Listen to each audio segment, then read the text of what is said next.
இந்த திருவசனத்திற்கு நேரடியான பொருள் தரக்கூடிய அந்த 4 வரியாக பாரதியினுடைய பாடல் திகழ்ந்து கொண்டிருக்கிறது. இந்த வார்த்தைகளை முன்வைத்து இந்த உரையை ஆரம்பிக்கின்றேன்.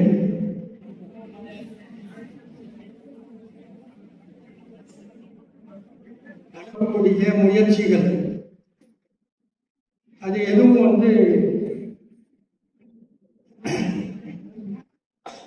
ஒரு சாதாரண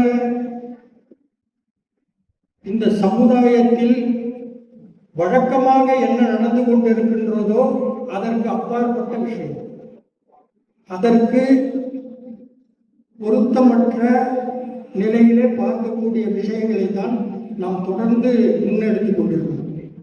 அப்படி முன்னெடுக்கும் பொழுது அதற்கு மிக முக்கியமாக தேவைப்படக்கூடிய நிதி ஆதாரங்களை நம்முடைய மதிப்பிற்குரிய நிர்வாக பெருமக்கள், நம்முடைய புரவலர்கள் தொடர்ந்து வழங்கிக் கொண்டிருக்கின்றார்கள். இந்த விஷயத்தில் கூட நாம் சொல்லக்கூடிய மிக முக்கியமான செய்தி இருக்கு.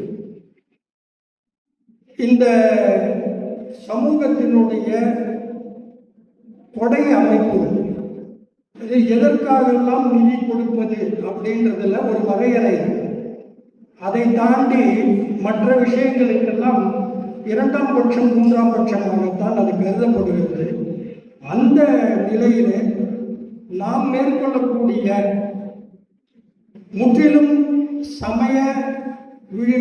சமய சார்பற்ற நிகழ்வுகளுக்கு தொடர்ந்து ஆதரவு அளித்துக் கொண்டிருக்கக்கூடிய பெருமக்களை நாம் மிக முக்கியமாக போற்ற கடமைப்பட்டிருக்கிறோம்.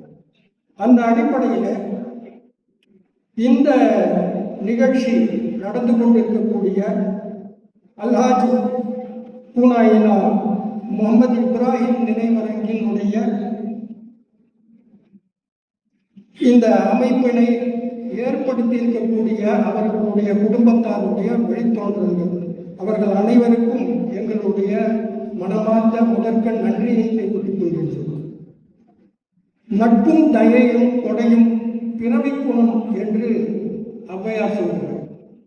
அந்த அடிப்படையிலே தொடர்ந்து ஒரு பாரம்பரிய விஷயங்களாக இவர்கள் மேற்கொள்ளக்கூடிய